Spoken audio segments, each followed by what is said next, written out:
Hello mga gamers! Ngayong araw magluluto tayo ng dalawang klaseng kare-kare. Ang una ay ang beef kare-kare tsaka lechon kawali kare-kare. So ipapakita ko po sa inyo yung mga ingredients na gagamitin natin. Ang gagamitin po natin is ito po yung beef natin na pinakuluan ko na kanina. Beef stripes.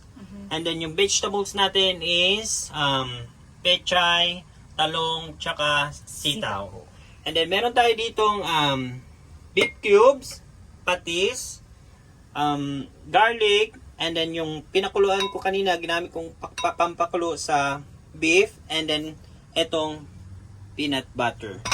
And then ito po pala yung lechon kawali natin na ipa-fried pa. Ngayon guys, ang gagawin natin ay magluluto tayo ng sauce ng kare-kare. So ito yung gagawin natin is, una is ang oil. Dahil meron ako mainit na kawali dito, ilalagay natin yung oil. And then sunod natin ilalagay is yung garlic.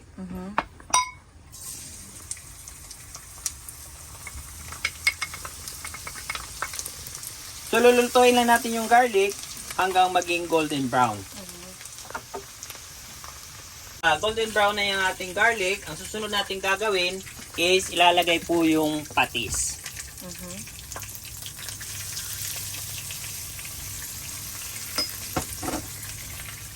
So hayaan lang natin maluto yung patis na medyo siya matuyo kasi kukunin lang natin yung alat niya at saka yung lasa para mawala din po yung lansa ng patis.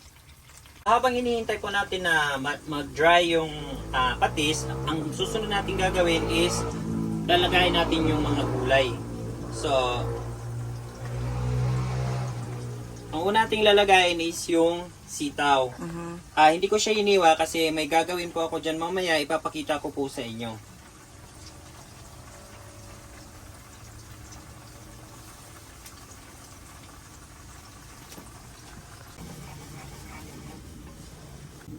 Pisos.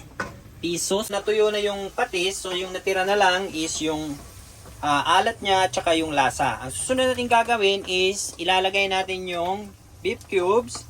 Tapos, ilalagay na natin yung pinagkuluan ng baka.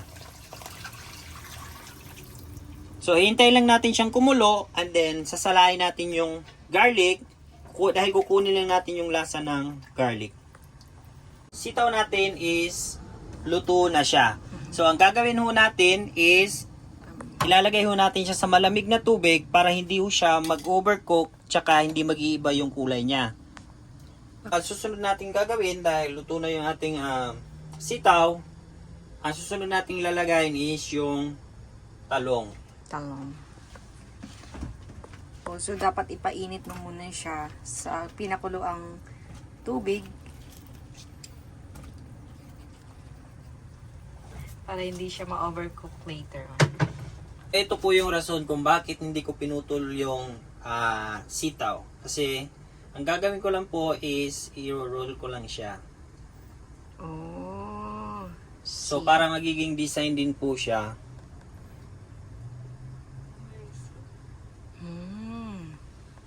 Ganyan lang po. Nag-boil na po yung water natin. Ang next po natin gagawin is tatanggalin po natin yung garlic. Okay.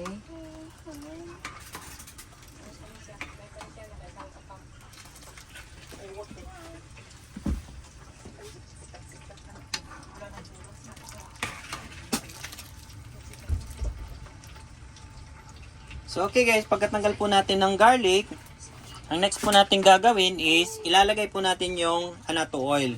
Ito po yung magbibigay ng kulay sa ating kare-kare sauce.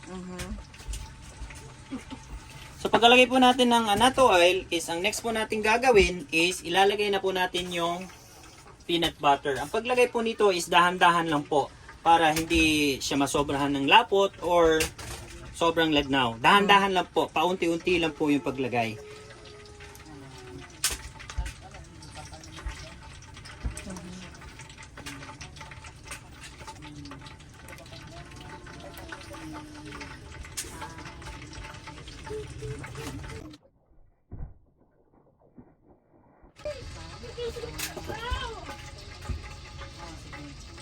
Alright guys, habang hinihintay po natin na maluto yung sauce, ang next po natin gagawin, nire-ready na po natin yung paglalagyan natin mamaya ng lutong kare-kare. So, ganyan lang ayusin nyo lang po na medyo maganda siyang tingnan. Guys, habang hinihintay po natin maluto yung ating sauce, ang next po natin gagawin is pipirituhin po natin yung lechong kawali. Sa mga hindi po, kung gusto nyo pong malaman paano ko ginawa yung lechong kawali, makikita nyo po sa first video ko na gumawa ako ng lechon kawali sisig. So, mainit na po yung oil natin. Nandito po yung karne ng pork belly na nilaga ko na. Fried ho natin siya hanggang maging crispy.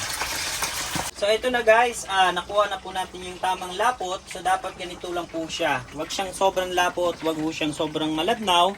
And then next po is lalagyan ho natin siya ng sugar. 1 spoon ng sugar. So ang lasa po nito guys, sa paggawa nito is dapat balance po yung sweetness at saka alat niya. So titikman nyo lang po kung sakto na ba sa inyo. Depende na po sa inyo kung anong gusto nyo.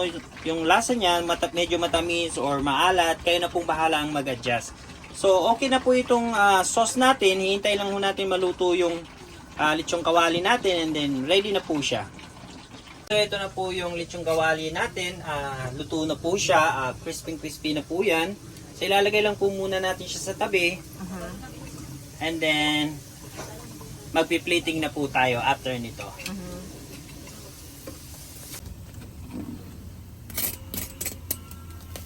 Wow.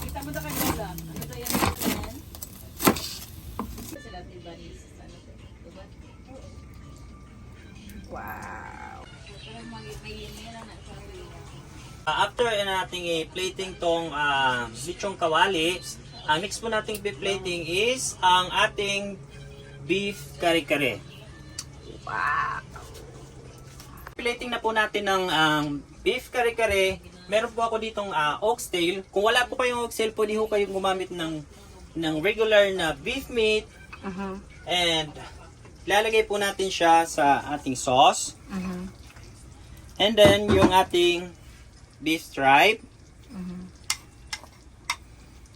Tapos i-mix lang po natin siya ng konti. And then lulutuin natin siya about like 30 seconds or 1 minute. And then after nyan, magpi-plating na po tayo. Hindi ba kita ni Lola?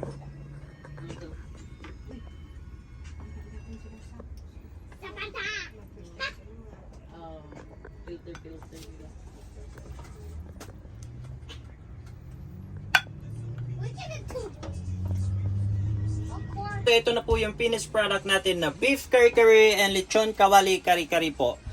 Pwede nyo magsiserve po kayo nito with bagoong po. Enjoy! Guys, maraming salamat po sa panonood. Sana po ay nag-enjoy kayo at mayroon po tayong natutunan. Pag hindi po kayo nakasubscribe sa aming channel, please subscribe and hit the notification bell. And maraming salamat po. Please like, share, and comment po. Bye-bye!